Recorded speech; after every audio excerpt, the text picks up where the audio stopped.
our power back.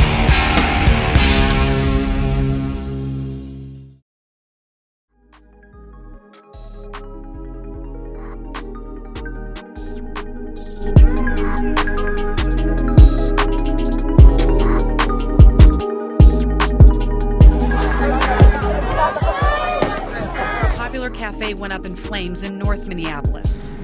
Overnight, demonstrators had rampaged, where crowds ransacked shops and smashed windows.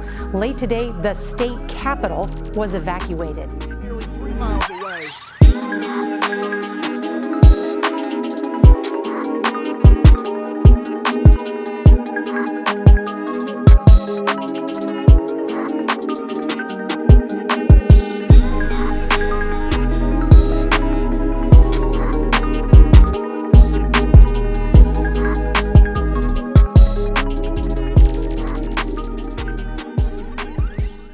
I'd like to first thank you very much for watching. Without you, it would be impossible to accomplish our overall mission, to fix the issues we face in this country and make it a nation we can be proud to hand down to our children and their children.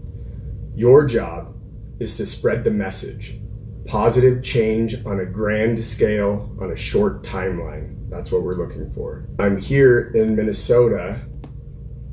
We flew in early yesterday morning in Minneapolis with a specific goal to assess the situation and help to de-escalate it. I've been asked by several in my camp why I left my home state when it is now burning. One, it wasn't burning when we formulated the plan and I bought the tickets to come here. We were hoping to de-escalate the situation before it spread to other cities. Two, this is ground zero. It started here. It would be most effective to work to stop it from here. Minneapolis is now in the national spotlight. We hope to stop the lootings, not just here or in Seattle or my hometown, but nationwide. The message will spread most effectively from here. I just heard this morning my hometown of Olympia was hit last night. I'll be home soon, and I'll be more than ready to stand the line. That is unacceptable. I would like to start by condemning the actions of the rioters and looters. Simply unacceptable. You are part of the problem and need to answer for your actions. I'd also like to applaud the actions of the protesters. If we want our voice to be heard and the message to be effectively received by Middle America, which, make no mistake, is what is required for the positive change I speak of, we need to come out in mass. This will get attention and open platforms for dialogue. Protesting, boycotting, civil disobedience on a grand scale, that works. Destroying properties of those who had nothing to do with murder or anyone, or burning our public spaces is 100% contrary to our goals. Who do you think will pay to rebuild? Us, through higher taxes and insurance rates. I heard an argument yesterday that it's just property and nothing compared to lives. True. However, destroying property will not bring anyone back, and again, will only be contrary to our goal of positive change. Our bills and taxes are our bondage. Why work to heighten them? We are at war. Up to a few days ago, it's been a non-violent war. Now it has escalated not past the point of no return, but to violence. We need to step back from the edge.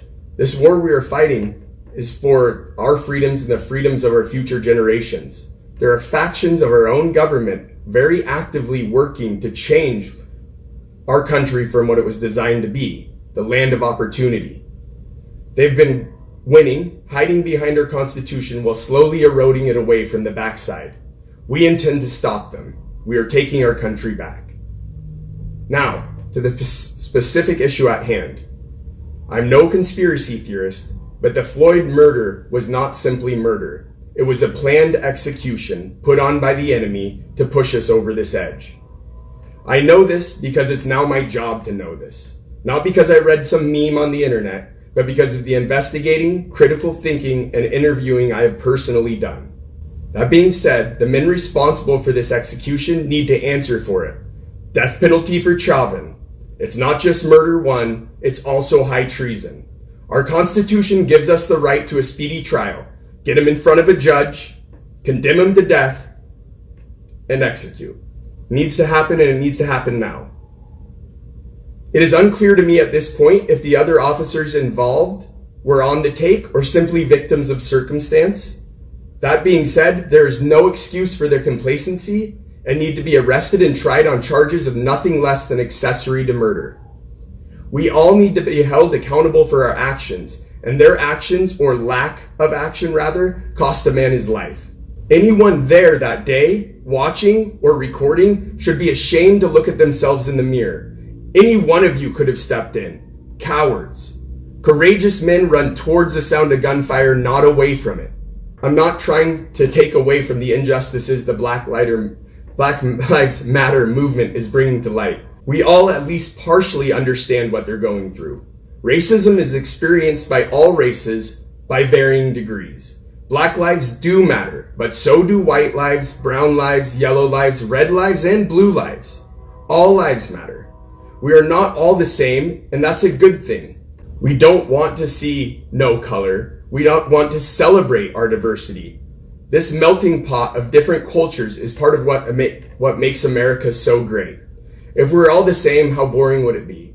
The way we are reacting to this plot is exactly the way they intended us to. Divide and conquer is their creed. Drive a wedge deeper between us and keep us feeling isolated and divided. It's working. We need to stop them now. Time to unify. Thank you for taking the time to listen.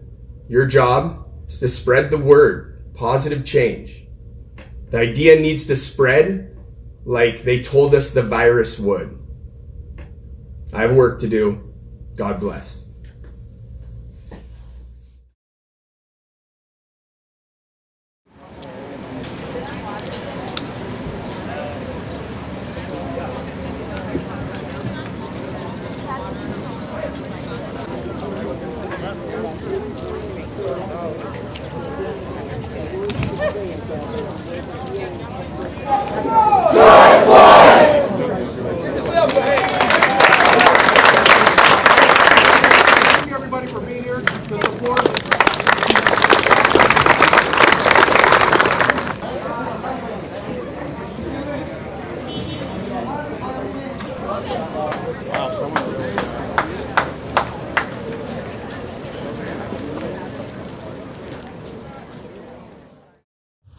This is Seattle's so-called Capitol Hill Autonomous Zone, Chaz for short. Several blocks of the city now taken over by protesters. After several days of violent clashes between police and the protesters, officers retreated from the area to de-escalate the tension, effectively abandoning their station. It's been about 20 days since demonstrators packed into the part of Seattle's Capitol Hill neighborhood, creating what's now known as the Capitol Hill Organized Protest, or CHOP. It was created in response to the death of George Floyd, and demonstrators blocked off Seattle's East Precinct, calling for an end to police brutality and for the city to defund the police department, among other requests.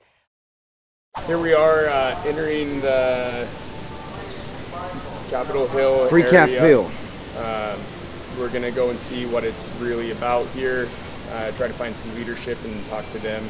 I've got a lot of conflicting reports through mainstream media, and then also what people are saying about it. So my reports from my guys who were here this weekend is that it's basically a street fair, that there's no militant presence, that the order should be to stand down and see how this develops, but we'll go make our own opinion. So keep you on here and see how it goes.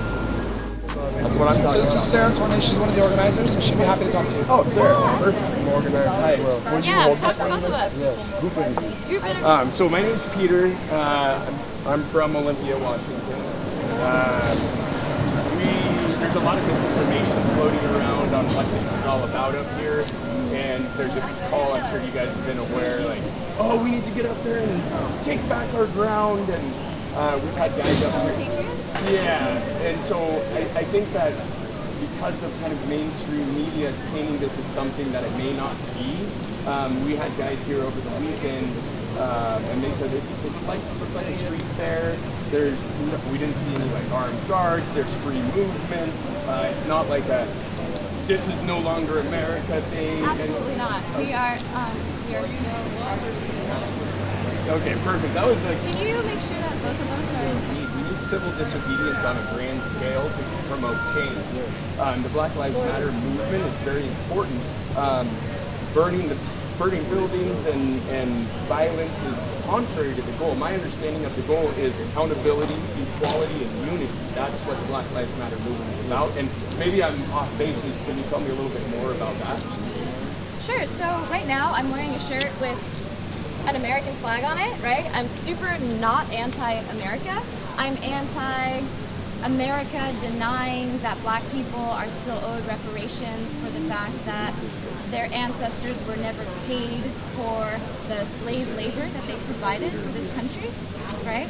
I'm anti-ignoring the fact that there are incredibly racist people in our police departments that continue to kill black people and brown people for absolutely no reason. But even beyond that, our police departments do not have the proper de-escalation techniques in any way. Even when they're not actively killing black people, they police in such an oppressive way that it's just not working, right? At all. And this movement is about George Floyd being murdered by a police officer, along with Breonna Taylor. And Ahmaud Arbery wasn't killed by a police officer, but they had deep police connections, right? However, there's a deeper issue. Right now we're talking about police brutality and black lives, right? But the deeper issue is systemic racism, colonization, and the misinformation is that this is an issue that only affects black people. So reparations, in case you don't know, means that if you are an African American who has slave ancestors, you are owed 40 acres and a mule. If you don't want those 40 acres and a mule, I suggest cash. And that's a very real thing. Some Americans are like, no, that's crazy. It's not crazy. How do you feel about like Native Americans who their entirety of the country was systematically taken over? Do you feel even Native Americans have had some land given back to them, and it's still not enough. And what about the Hispanic community who California, New Mexico, Texas, all that used to be part of Mexico before it was taken over by the United States? Do you think that they are entitled to reparations as well? That's kind of a sensitive issue because they're not asking for that land back. What they're asking for is for people to be let out of detention centers, for families to stop being separated, for just the way that we treat immigrants in this country is like appalling. Maybe in a way. We'll need short amount of time. Yeah. Super nice to meet you. Yeah, my name is Sarah Tournay. Sarah You can find me on Instagram, SarahTornai. All right, super. Thank you very much for the time. You know what? I was talking. The virus is the cause for major change on a short time scale. That's what the virus. I'm not saying it's not real. I'm not saying people haven't died. I'm not saying it's not unfortunate, but it's the cause for change, massive change on a short time scale. We're just moving into the effect phase of it. And so far that effect's been really negative for the American people, right? And the powers that be are all about division, like just trying to break us up. And the thing that I'm saying is we're not all that different. You know, we all have the same kind of ideals, family, friends, and freedom, you know? And we can all rally behind those ideals and look at what we have in common rather than what we, you know, how we're different, you know. With the issue like the counter protest. So the deal about like Olympia there. So we've been there. I've been there every night since I got back from Minneapolis to see what was going on. And I'm all for peaceful protest. It's the vandalism and the assaults and the riot or the attempted arson and arson on a couple of small scales that we're not keeping the perimeter and doing what you guys did the other night, cleaning it up after the bullshit that happened. That's one thing, but coming into the crowd. Yeah, and so we've changed our tactics with that, so that we're just hanging back. And since we were there on Friday, there hasn't been any issues down there. There's been protests, and what we've done is hung a block back and just like we're not here to antagonize or. And if you watch my video, well, Friday night started out as antagonization. That's why shit got fucked up. So when you watch my video, I was the one who walked down there first, and my message I was gonna say is we're not here to like cause problems. We're gonna like hang back, and as long as nothing's like going fucking crazy, then we're just hanging back here. And instantly, it's like it escalates. And so what I'm trying to do is like de-escalate situations and get us moving in the right direction. I'm not trying to reinvent the wheel. We're just trying to get that wheel rolling in the right direction, which is positive for Americans. Now, where do you guys stand with the Proud Boys then too? No, I don't know any of those guys personally. You're coming to a place where I didn't know what it was going to be like. The vast majority of the scene, though, is it's not about carrying guns. Like I didn't know that until I came here today and saw for myself. Fair enough. Now you do. Yeah. And so I don't need to come back because I already saw what it was. And maybe when I come back, it'll be with my wife and kids, and I won't be carrying the gun. And I'm just saying, I think you'll get way more truly unbiased responses because people won't be like, I'm talking to the white dude with a gun and a suit. I talked to the organizers when I first got here, and they were just fine with talking to me. People will talk to you. I'm not saying they won't talk to you. I'm saying if you want an unbiased opinion, you're coming in creating bias when you're strapping. I see what you're saying. That's it. I appreciate it. Hey, thanks a lot for I know you're doing. I'm just making sure I want to de-escalate. Not just you. I'm watching you, but like you are coming in. It does create a reaction. Just like here to keep it cool. No, I know. I appreciate it. You're a wolf, man. Right now, the powers that be are painting a picture of this thing on national media of something that it's not, because the powers that be that own the media want there to be blood and mud and steel on the streets. I totally and agree so with we're you. working and to they want it, that. and they want it to be those two sides Exactly. that you're talking about, and they don't want them to get together and say, hey, we're tired of being pushed around by your overextension into our rights. Exactly. All right, I gotta run. Okay, thanks a lot. Take care, guys. All right, thank you very much.